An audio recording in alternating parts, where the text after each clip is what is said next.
رازق ہے، جو ہم سب کا پیدا کرنے والا ہے، جو ہمیشہ اپنے بندوں پر اپنی رحمتوں اور برکتوں کا نزول فرماتا ہے۔ ہزاروں بار، لاکھوں بار، کروڑوں بار، بے شمار لاتعداد بار درود و سلام میرے اور آپ سب کے پیارے نبی تاجدار کائنات احمد مجتبیٰ حضرت محمد مصطفیٰ صلی اللہ علیہ وآلہ وسلم کی ذات گرامی پر، جو کہ عالمین کے لیے رحمت بن کے تشریف لائے۔ میرے نہایتی واجب الاحترام ذی المجد والاحتشام حضرات علماء کرام، حفاظ و قراء حضرات، سادات گرامی، ثناخانان مصطفیٰ صلی اللہ علیہ وآلہ وسلم، عزیزین حاضرین و سامعین، اور بالخصوص حضرت علامہ مولانا الطاف صاحب امام جامع مسجد حاضہ، اور حضرت علامہ قاری شبیر صاحب کے جن کے ذریعے سے میں آپ تک پہنچا ہوں۔ انہوں نے قاری جاوید صاحب نے مجھے حکم فرمایا تھا۔ ویسے میں سٹوک آتا رہتا ہوں، آپ کی جو مسجد ہے منظور ربانی صاحب والی، وہاں بھی میں آ چکا ہوں، دوسری ایک اور مسجد ہے آپ کی اس خوبصورت مسجد میں میری پہلی حاضری ہے، اور بغیر کسی لمبی چوڑی تمہید کے میں نے بھی برمنگھم پہنچنا ہے، تو آپ بھی کافی دیر سے یہاں بیٹھے ہوئے ہیں۔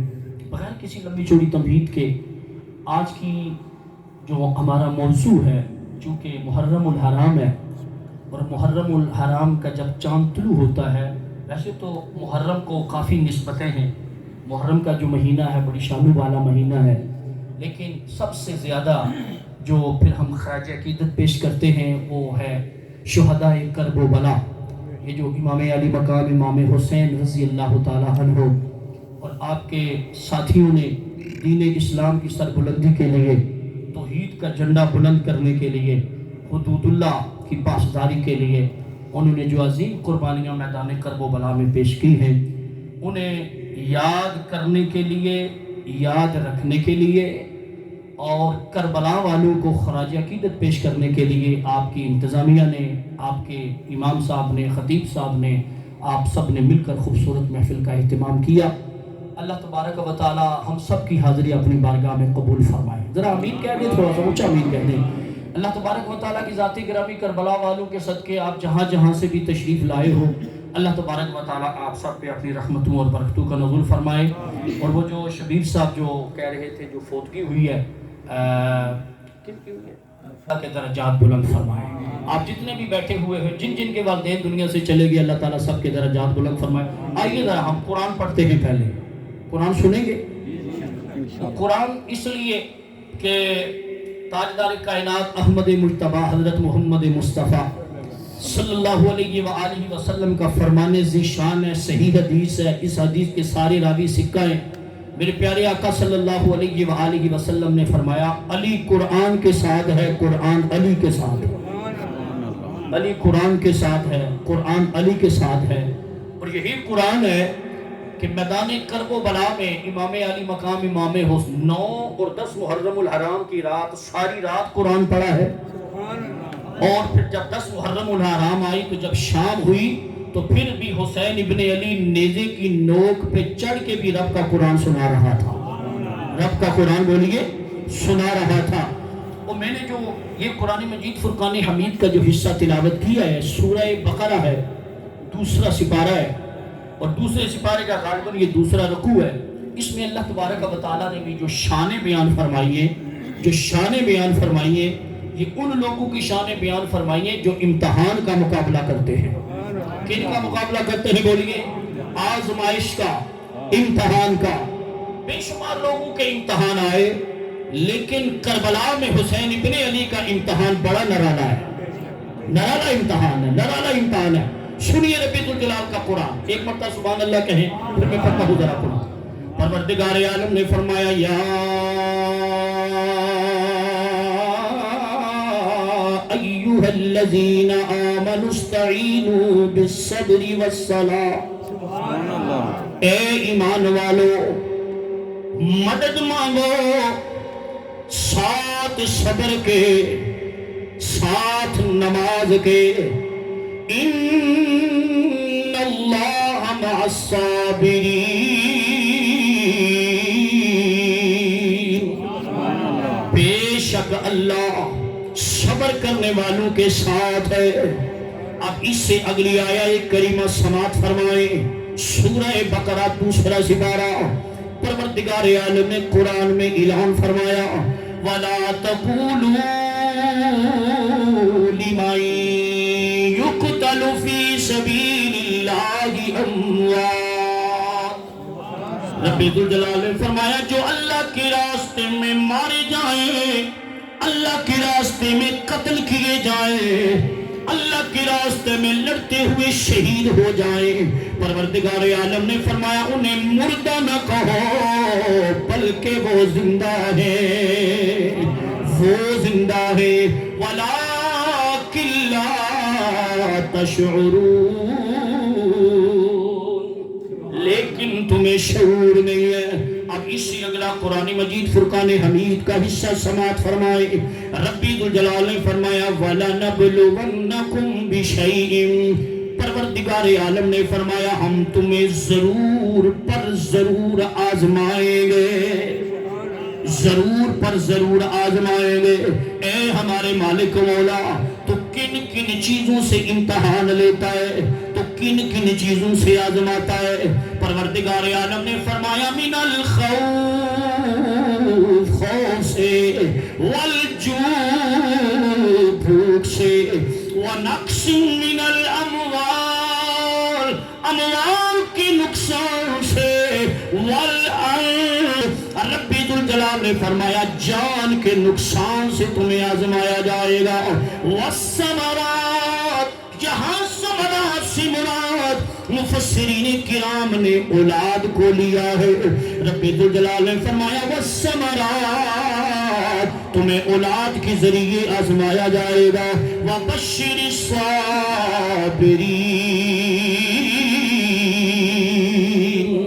اور بشارت ہے، خوشخبری ہے صبر کرنے والوں کے لیے۔ اب معزز سامعین، صبر کرنا چاہیے، ہمیں صبر کرنا چاہیے، لیکن صبر کا پیمانہ کیا ہوگا؟ صبر کی تعریف کیا ہوگی؟ صبر کسے کہتے ہیں؟ رب ذوالجلال نے قرآن مجید فرقان حمید کے اس اگلے حصے میں جو میں اب پڑھنے لگا ہوں، پروردگار عالم نے فرمایا صبر ایسا ہونا چاہیے الذین اذا اصابتهم مصیبہ، رب ذوالجلال نے فرمایا جب بھی تمہیں کوئی مصیبت پہنچے، کوئی مصیبت پہنچے تو گلہ نہیں کرنا، شکوہ نہیں کرنا، دعائیاں نہیں دینی، زبان نہیں کھولنی۔ یا اللہ خوف ہے، یا اللہ اولاد جا رہی ہے، اے میرے مالک مولا اپنی جان جا رہی ہے، اے میرے مالک مولا سارا مال بھی قربان ہو گیا ہے، اولاد بھی قربان ہو گئی ہے، خود بھی قربان ہو گئے ہیں، میرے مالک مولا خوف بھی ہے، بھوک بھی ہے، پیاس بھی ہے، اے میرے مالک مولا کیا کریں؟ پروردگار عالم نے فرمایا سجدے میں جا کے اپنی جبین نیاز کو جھکا کے میری بارگاہ میں لو لگا کے یہ کہنا چاہیے کہ قالوا انا للہ و انا الیہ راجعون۔ اے میرے مالک مولا ہمارا آنا بھی تیرے لیے ہے اور لوٹ کے جانا بھی تیرے لیے ہے۔ اب معزز سامعین چونکہ وقت نہیں ہے میں جلدی جلدی میں آگے بڑھنا چاہوں گا۔ میں نے قرآن مجید فرقان حمید پڑھا ہے، آپ حضرات نے سماعت فرمایا ہے، میں نے اردو کا ترجمہ بھی آپ حضرات کے سامنے کر دیا ہے کہ میں نے جتنے بھی منازل بیان کیے، جتنے بھی مراتب بیان کیے، جتنی بھی چیزیں قرآن نے بیان فرمائی ہیں کہ معزز سامعین خوف بھی ہے، بھوک بھی ہے، پیاس بھی ہے، مال بھی ضائع ہو رہا ہے، جان بھی جا رہی ہے، اولاد بھی قربان ہو رہی ہے، لیکن معزز سامعین ذرا کربلا میں چلیے، قرآن کو سامنے رکھیے، میدان کربلا میں چلیے۔ 10 محرم الحرام کا دن ہے اور نبی کا شہزادہ حسین ابن علی 3 دن کا بھوکا ہے، 3 دن کا پیاسا ہے۔ 7 محرم الحرام کو پانی بند ہو گیا، 8 محرم الحرام کو بھی پانی بند ہے، 9 محرم الحرام کو بھی پانی بند ہے، 10 محرم الحرام کا سورج طلوع ہوا، معزز سامعین جنگ کا نکارہ بجا، حسین ابن علی ہر لاشا اٹھا کے لا رہا ہے، لیکن میدان کربلا میں تپتی ہوئی ریت پہ کھڑے ہو گئے۔ بار بار جب بھی کوئی لاش اٹھا کے لاتا ہے، جب بھی کسی شہید کو اٹھا کے لاتا ہے، کربلا میں کھڑے ہو کر پروردگار عالم کی بارگاہ میں حسین ابن علی یہ عرض کرتا ہے، اے میرے مالک و مولا، آج کربلا میں حسین تیری قضا پہ راضی ہے، تیری رضا پہ راضی ہے، تیری قضا پہ۔ لیکن معزز سامعین 3 دن کے بھوکے ہیں۔ اعظم چشتی نے اپنا ایک اپنی عقیدت پیش کی ہے۔ اعظم چشتی کہتے ہیں کہ 3 دن دے ترے آئے بیٹھے تے ہویاں سب دیاں خشک زبان،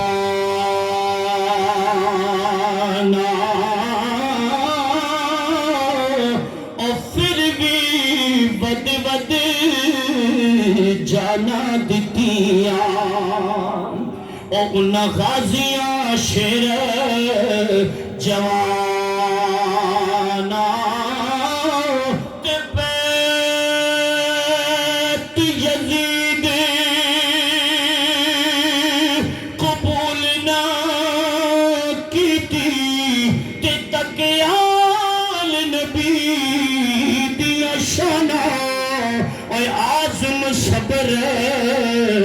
حسین دڈی تھا تے وچ کربل دے میدان، نعرہ تکبیر، نعرہ رسالت، نعرہ حیدری۔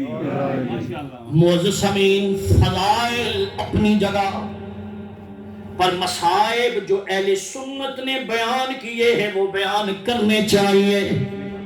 معزز سامعین، آج پتہ نہیں سنی مصائب بیان کرنے سے کتراتا کیوں ہے؟ کربلا میں جو ظلم و ستم ہوا، کربلا میں جو آل نبی اولاد علی کے ساتھ جو برتاؤ کیا گیا، کیا میدان کربلا میں گردنیں نہیں کٹی؟ کیا میدان کربلا میں پانی نہیں بند ہوا؟ کیا میدان کربلا میں تیر نہیں برسائے گئے؟ کیا میدان کربلا میں تلواریں نہیں چلی؟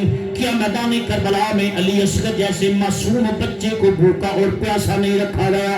کیا میدان کربلا میں خیموں کو آگ نہیں لگائی گئی؟ کیا میدان کربلا میں بیماروں کو بیڑیاں نہیں ڈالی گئی؟ کیا میدان کربلا میں پردہ خواتین کی چادریں نہیں اتاری گئی؟ کیا میدان کربلا کے بعد اونٹ کے ننگے جسموں پہ پردہ دار نبی کی شہزادیوں کو بٹھایا نہیں گیا؟ کیا گھوڑے نہیں دوڑائے گئے؟ معزز سامعین، کہ ساری چیزیں لوگوں کے سامنے رکھنی ضروری ہے تاکہ لوگوں کو پتا چلے حسینیت کسے کہتے ہیں اور یزیدیت کسے کہتے ہیں۔ اونچا بولو یار، سب کے بولو مردہ باد۔ معزز سامعین، آج تو لوگ سوال اٹھاتے ہیں کہ چشتی جی تو سنا تسی کہنے ہو حسین ابن علی کوثر دا مالک ہے، بھئی اہل بیت انا آتینا کل کوثر، ان کا نانا کوثر ہے۔ آپ کہتے ہو حسین کا بڑا مقام ہے، آپ کہتے ہو حسین کی بڑی عظمت ہے، حسین کی بڑی شان ہے، تو پھر حسین ابن علی نے میدان کربلا میں فرات کو حکم کیوں نہیں جاری کیا؟ رب العال کی عزت کی قسم میں پوری ذمہ داری کے ساتھ کہتا ہوں، اگر میدان کربلا میں کھڑے ہو کر میرے نبی کا شہزادہ حسین ابن علی اگر فرات کو آرڈر جاری کرتا تو فرات چل کے حسین کے قدموں میں آ جاتا، قدموں میں آ جاتا۔ لیکن معزز سامعین، پانی پینا مقصود نہیں تھا، استقامت کو دکھانا تھا، استقامت کو دکھانا تھا، صبر کو دکھانا تھا، اور ظلم و ستم کے جو پہاڑ توڑے جا رہے تھے انہیں دکھانا تھا، اور حسین ابن علی نے یہ ثابت کرنا تھا کہ نبی کے گھر والے یہ جو 72 ہیں یہ بھوکے اور پیاسے رہ کر بھی اسلام کا جھنڈا بلند کر سکتے ہیں۔ اور ایک مسئلہ عارف کھڑی بھی حل کیتا ہے، بڑا عارف کھڑی میاں محمد بخش رحمت اللہ تعالیٰ علیہ۔ میاں صاحب بھی دیکھیے، میاں صاحب کو صرف شاعری تک محدود نہ رکھیں، میاں محمد بخش اپنے دور کا مفکر اسلام ہے، مفسر قرآن ہے، پڑھا لکھا بندہ ہے، پڑھا لکھا صوفی ہے۔ میاں صاحب فرماتے ہیں فتوے لگانے والوں کے حسین کو پانی کیوں نہیں ملا؟ میاں محمد بخش رحمت اللہ تعالیٰ علیہ، آپ میں ایک بات عرض کر دوں کہ امام علی میں اس کو پڑھتا ہوں کہ پہلے پڑھ لیتے ہیں۔ میاں صاحب فرماتے ہیں کہ قوت ہوندیاں او زور نہ لایا۔ میں اگر پوری تقریر ایک طرف رکھوں نا تو میاں صاحب نے ایک کلہ شعر کافی ہے۔ میاں صاحب فرماتے ہیں مولانا او قوت تھی، طاقت بھی تھی، اختیار بھی تھا، اگر حسین آسمان کو اشارہ کرتا تو آسمان پانی برساتا، فرات کو اشارہ کرتا تو فرات چل کے قدموں میں آ جاتا، لیکن قوت ہوندیاں او یارا زور نہ لایا، اے قوت ہوندیاں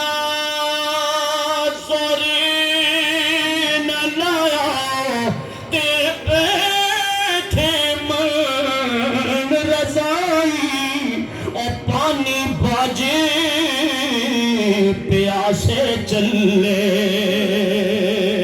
تے دین دنی دے سائی،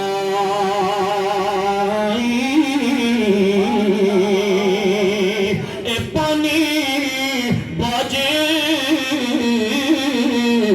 پیاسے چلے تے دین دنی دے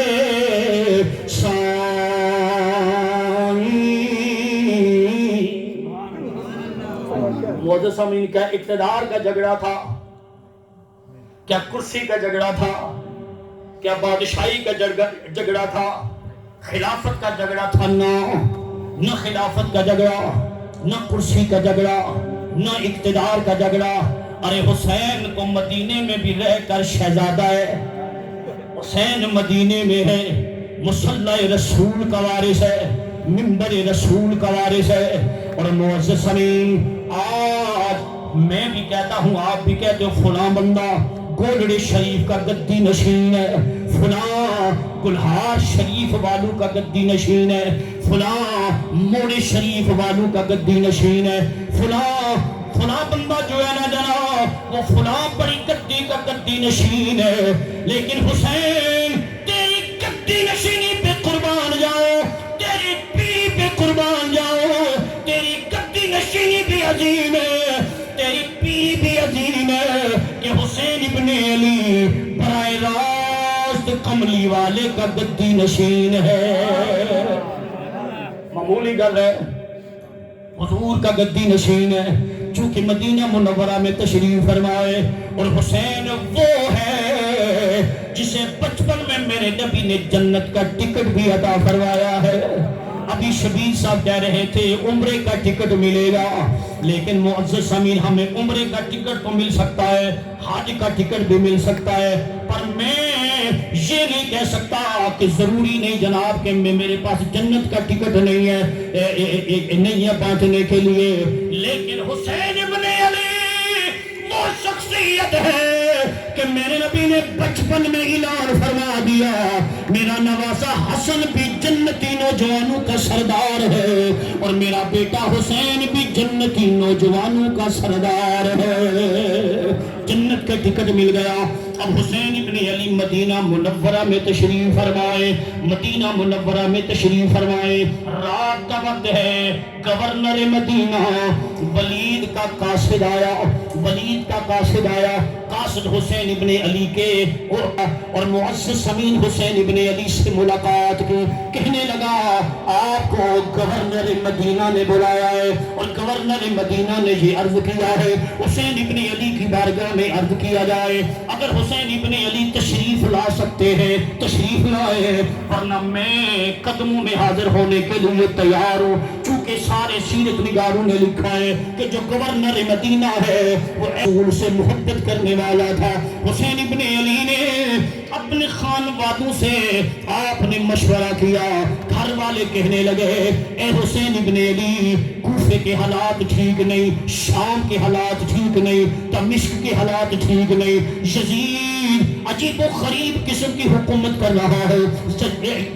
یزید فاسق ہے, فاجر ہے, شراب پیتا ہے, زنا کرتا ہے, تارک نماز ہے, تارک نماز ہے, حدود اللہ کا تارک ہے. اس نے حرام کو حلال کر دیا ہے, حلال کو حرام کر دیا ہے. لہذا خطرہ ہے, خطرہ ہے آپ اکیلے نہ جائیں, ہم بھی آپ کے ساتھ جائیں گے.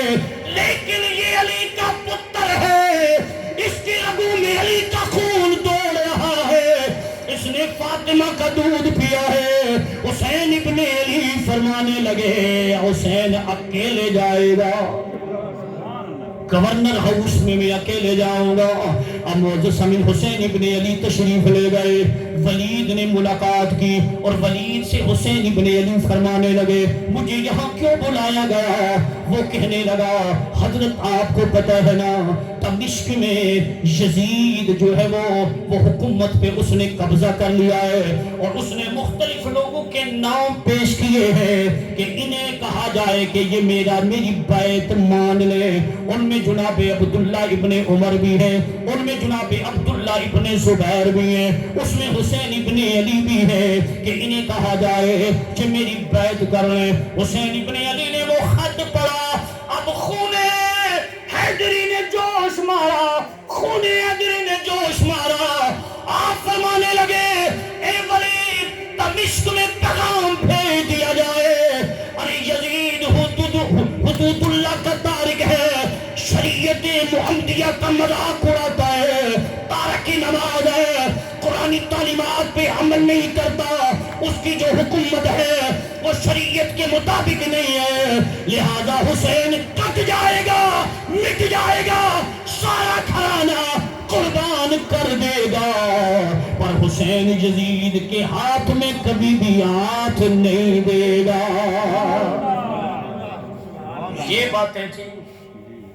فضائل تو ہم سنتے ہی, فضائل تو ان کے اتنے ہیں کہ ساری زندگی بھی لگ جائے تو ان کے فضائل ختم نہیں ہوتے.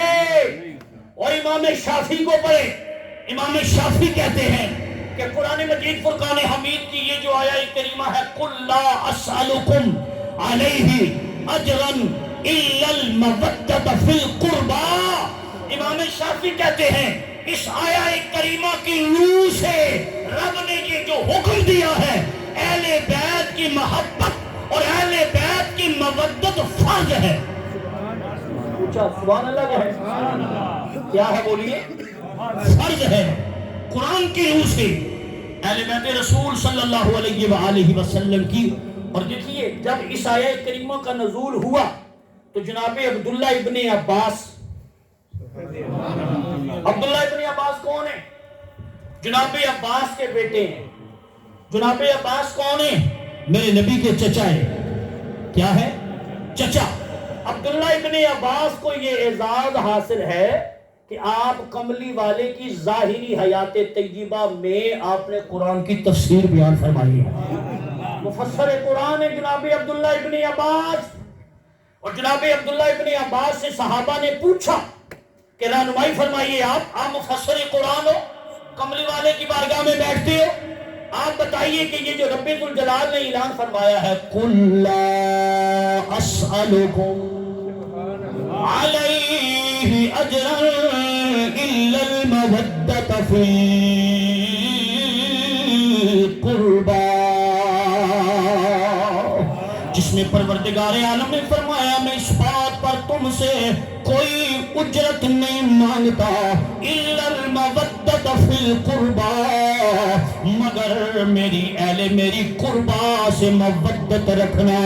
عبداللہ ابن عباس سے پوچھا گیا، عبداللہ ابن عباس کہتے ہیں میں نے کملی والے کی بارگاہ میں عرض کیا تھا کملی والے ہو آپ بھی قرآن کی آیہ کریمہ کا نزول ہوا ہے، کملی والے ہو یہ قربا کون ہے؟ تو میرے نبی نے فرمایا قال علی وفاطمۃ وولدہما او کما قال صلی اللہ علیہ وآلہ وسلم، میرے نبی نے فرمایا میری قربا علی ہے، میری قربا فاطمہ الزہرا ہے، میری قربا حسن مجتبی ہے، اور میری قربا حسین ابن علی ہے۔ کون ہے بولیے؟ حسین ابن علی ہے۔ اس لیے امام شافعی کہتے ہیں ان سے محبت کرنا اور ان سے مودت رکھنا یہ فرض ہے، یہ فرض ہے۔ بہرحال معزز سامعین جلدی جلدی میں سماعت فرمائیے، میدان مدینہ منورہ ہے۔ اب معزز سامعین آج لوگ کہتے ہیں جی فضائل بیان کریں، ٹھیک ہے، مصائب کیوں بیان کرتے ہو؟ تو پھر کربلا کا جلسہ کیوں کرتے ہو؟ شہید کربلا کا دن کیوں مناتے ہو؟